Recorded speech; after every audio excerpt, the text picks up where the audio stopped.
สวัสดีครับเพื่อนๆพบกันกับผมหลัง CS นะครับในเกม War Robot กันอีกเช่นเคยนะครับคลิปนี้ก็อยู่ในแอปเทสนะทุกคนซึ่งมันมีการเปลี่ยนแปลงนะครับมาถึง2สัปดาห์แล้วหลังจากที่ผมลงคลิปที่แล้วไปครั้งนี้ก็จะมี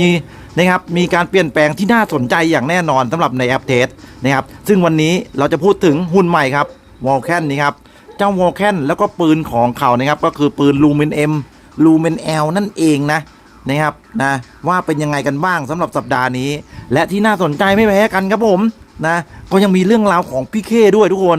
พี่เคของเรานั้นก็ดูเหมือนจะโดนปรับครับรวมถึงอาวุธประจำตัวอย่างฮิปโปโคโค่นะครับอะไรลีโอดารี่นะครับไลโอดารี่ด้วยนะครับก็น่าจะโดนปรับกันเป็นที่เรียบร้อยแล้วนะครับคืออัปเดตหน้าเนี่ยเห็นผลแน่นอนนะครับแค่ในเทสเนี่ยก็เริ่มเห็นผลแล้วเท่านั้นยังไม่พอครับเราจะพูดถึงตัวนี้ด้วยเลยฮัตสตัสครับคือฮัตสตัสเองก็โดนปรับเช่นเดียวกันนะเดี๋ยวจะไปเล่นให้ดูด้วยนะครับว่าพอโดนปรับแล้วเนี่ยมีความรู้สึกเป็นยังไงแตกต่างจากเดิมมากขนาดไหนกับหุ่นที่ผมพูดมาทั้งหมดยังไม่พอครับมีตัวที่น่าสนใจครับอย่างอนักซอและหลายคนก็อยากรู้กันมากว่าโดนปรับไหมนะครับเดี๋ยวไปคุยกันในคลิปนะครับแล้วก็ยังมีตัวนี้ครับเวกเตอร์แม่ซึ่งตอนนี้กำลังระบาดมากๆเลยนะครับดูซิว่าอัปเดตหน้านั้นจะมาแทนที่พีเคได้หรือไม่นะครับกับปืนไฟร้อนแรงทุกคนฟาเรนไฮต์แล้วก็เซลเซียสนะครับก็จะเล่นให้ดูแบบเดิมๆนะครับชุดเดิมปืนเดิมนะครับว่ามันเป็นยังไงกันบ้างไปลุยกันเลยครับผม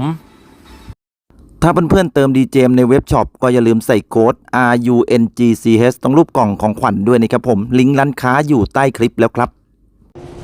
เรามาเริ่มต้นกันที่หุ่นใหม่เจ้า Vulcan กันเลยครับทุกคนหลังจากที่อาทิตย์ที่แล้วเนี่ยทำออกมาได้ดีจนใจหายเลยนะครับมีตัวเลขการชาร์จสกิลเนี่ยค่อนข้างชัดเจนนะครับว่า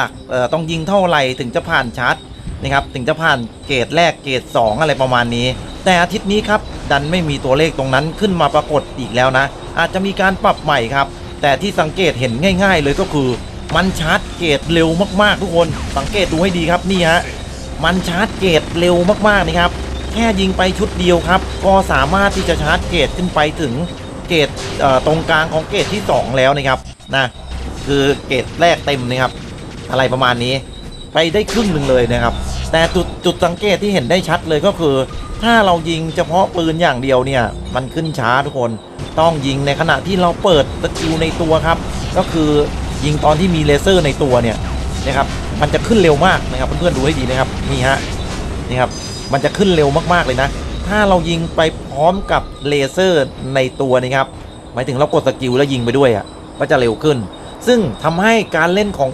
เจ้าวอลแคนนั้นรู้สึกสนุกขึ้นมาทันทีเลยนะครับเพราะว่ามันปรับให้ดูแล้วแบบเฮ้ยมันชาร์จเกรด2เกรดเต็มเร็วเนี่ยจะใช้อาวุธได้ทั้งหมดทุกช่องเลยนะแล้วแถมเป็นอาวุธในตัวที่เปิดใช้งานได้ตลอดด้วยนะครับก็เป็นอะไรที่ทำให้ตื่นเต้นแล้วก็ว้าวมากๆถ้าถามว่าอาวุธ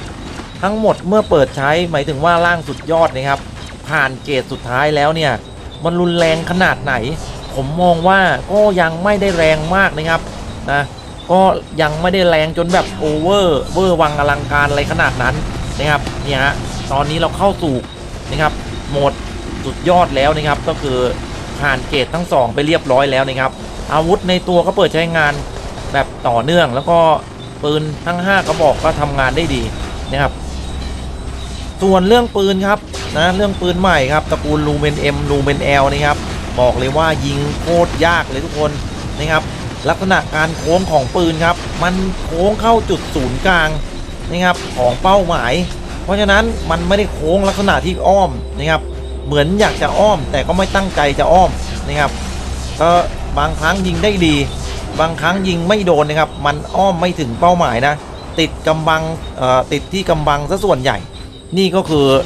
ปืนนะครับในความรู้สึกในการเล่นของผมนะครับในอาทิตย์นี้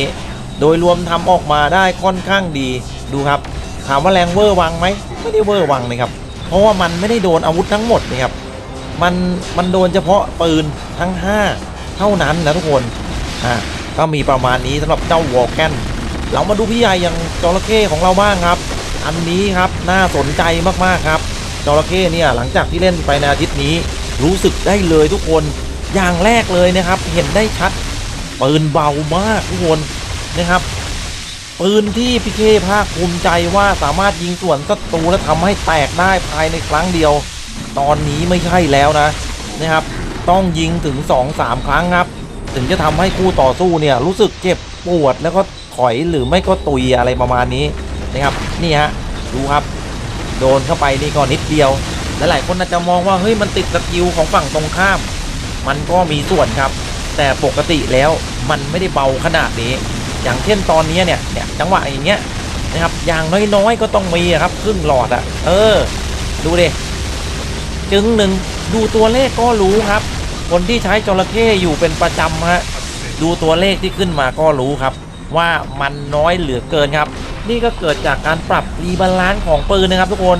นะครับที่ทำให้ปืนมันเบาลงแล้วก็การเขาเรียกว่าดาเมจที่เราได้รับและส่งให้ปืนเนี่ยมันลดลงถึง 50% เลยนะทุกคนนะครับลดลงไป 50% และยังมีขีดจำกัดของการซับดาเมจด้วยก็เลยทำให้ปืนชุดนี้ครับบอกได้เลยว่าเบาลงไปแบบเยอะมากๆคือผมไม่คิดว่ามันจะเยอะขนาดนี้เนี่ยปกติจะตุยไปแล้ว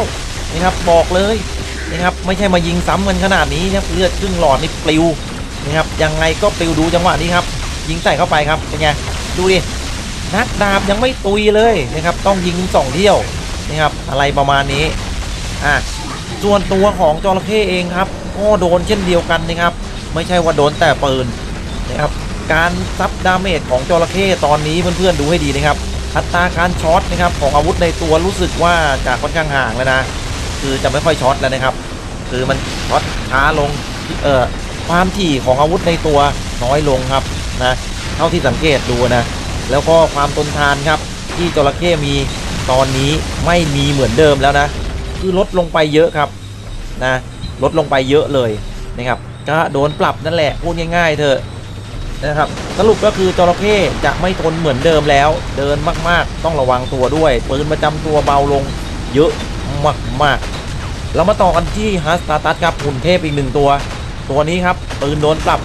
นะครับไปในครั้งที่แล้วครั้งนี้เนี่ยตัวเลขยังไม่ชัดเจนนะครับแต่การยิงด้วยปืนยังถือว่าทำงานได้ดีนะครับไม่ได้แบบว่าผิดสังเกตอะไรถึงขนาดที่แบบอะไรประมาณนี้แบบไม่สะดุดใจนะครับการใช้ปืนนะครับตระกูลนี้นะครับของเจ้าฮัสตาตัสนะครับพี่ลำกับอะไรนะขนาดเล็กจำไม่ได้ก็ถือว่าใช้งานได้ดีแต่ก็รู้สึกได้ว่าเบาลงไปเลยนะครับนะรู้สึกได้ว่าเบาลงไปส่วนตัวหุ่นเองครับฮัสตาตัสถูกปรับที่สกิลความสามารถครับดูฮะโดนนิดเดียวเนี่ยทำให้เลือดกระพริบปิ๊บการกระพริบล็อกเลือดนะครับมีเวลาในการใช้แป๊บเดียวทุกคนไม่เหมือนแต่ก่อนครับกระพริบนานมากนะครับทำให้ฮัสตัสเนี่ยรอดตายมาได้แบบโดนเยอะพอสมควรนะครับรอดตายมาได้ง่ายๆแบบไม่ตายแบบตายง่ายๆไม่มีทางเพราะว่าล็อกเลือดนะครับแต่ดูครับจังหวะนี้ครับหรือสัปดาห์นี้การล็อกเลือดของฮัสตัสนั้นมีเวลาเพียงแค่ไม่กี่วิเท่านั้นนะครับให้เพื่อนๆสังเกตตามดูได้เลยนะครับนี่ก็คือสิ่งที่ผมพบเห็นนะก็นำมาเล่าให้กับเพื่อนๆได้รับชมกันนี่ครับพอสกิลกระพริบครับสังเกตดูนะปึ๊บนี่ครับแป๊บเดียวเองฮะนับ1 2 3ได้เลยครับนี่ครับเห็นป่ะหยุดอีกแล้วนะครับแล้วก็พริบต่อครับเพราะว่ามันมี3ชาร์จไงแป๊บเดียวครับหมดครับงานนี้พอหมด3ชาร์จปั๊บนี่ไม่ต้องห่วงครับตุยแล้วครับผมนี่ครับนี่ดูครับปึ๊บเดียวหมดครับแบบวูบเลยครับงานนี้เรียบร้อยครับนะคือระยะเวลาการใช้ความสามารถแต่ละชาร์จนะครับสั้นลงแล้วก็การคูลดาวน์นะครับมากขึ้นนะครับนี่ก็คือบทสรุปของเจ้าฮัสตาตัสนะครับเป็นสกิลที่น่าเสียดายนะถือว่าต้องเล่นแบบระมัดระวังนะครับก็ทำให้ฮัสตาตัสตายง่ายขึ้นนั่นเองเรามาดูพี่กบเราบ้างครับบอกได้เลยว่าพี่กบเนี่ยอยู่ในเทสนี่เฉิดฉายเหลือเกินทุกคนทั้งความเร็วนี่ครับนะดูไม่ออกเลยว่าโดนปรับหรือว่ายังไงหรือไม่โดนก็ไม่รู้นะครับคือพูดง่ายๆเล่นโคตรดีนะครับวิ่งเนียนนะครับระบบการฮิวเลือดก็ยังเหมือนเดิมนะทุกคนขอแค่อย่าโดนยิงครับวิ่งไปเรื่อยๆก็สามารถฮิวเลือดกลับมาเต็มได้อย่างสบายๆปืนไฟครับรุนแรงเหลือเกินนะครับบอกเลยว่าปืนไฟนี่รุนแรงเหลือเกินดูจังหวะนี้ดีครับนะพี่เคเจอกันเองไม่ใช่พี่เคดิพี่กบเจอกันเองครับกบเจอกบครับฝั่งนู้นเลือดเต็มเกือบเต็มครับฝั่งเรานี่เลือดเกือบหมด มันดูซิว่าลีลาใครจะดีกว่ากันนะครับกบเขากับกบเราฮะดูครับกดเซลล์พลังงานครับผมสูสีแล้วทุกคนสูสีแล้วชืบฟันฟัวเรียบร้อยเราชนะแต่ว่านี่ครับโดนยุงเอาไปกินทุกคนโอ้โหกบสู้กันก็จริงแต่โดนยุงยิงเอาไปกินนะครับเรามาพูดถึงตัวต่อไปกันเลยดีกว่าเพื่อไม่ให้เป็นการเสียเวลาครับแมงปอพญายมโอ้โหไอตัวนี้บอกเลยครับทุกคนเท่าที่สังเกตดูนะครับปืนนะครับประจำตัวเหมือนถูกปรับนะครับอัตราการยิงนะครับให้ยิงได้คือความถี่ในการยิงน้อยลงนะครับเท่าที่สังเกตดูดาเมจลดลงไปนิดนึงนะครับผมรู้สึกว่าดาเมจลดลงไปนิดนึงนะครับเพราะว่าเล่นประจำน่าจะรู้เลยว่าปกติเนี่ยยิงเร็วมากนะครับลูกกระสุนนี่แทบจะต่อกันไปเลยอย่างรถไฟเลย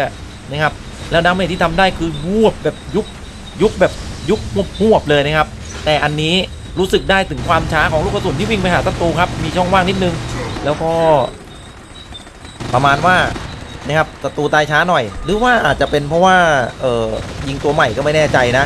คือเอาง่ายๆแทบจะไม่รู้สึกเลยว่าโดนปรับแล้วกันนะครับดีไม่ดีอาจจะไม่โดนด้วยซ้ำอาจจะเป็นเพราะความรู้สึกของผมไปเองแบบมั่วๆหรือเปล่าก็ไม่แน่ใจ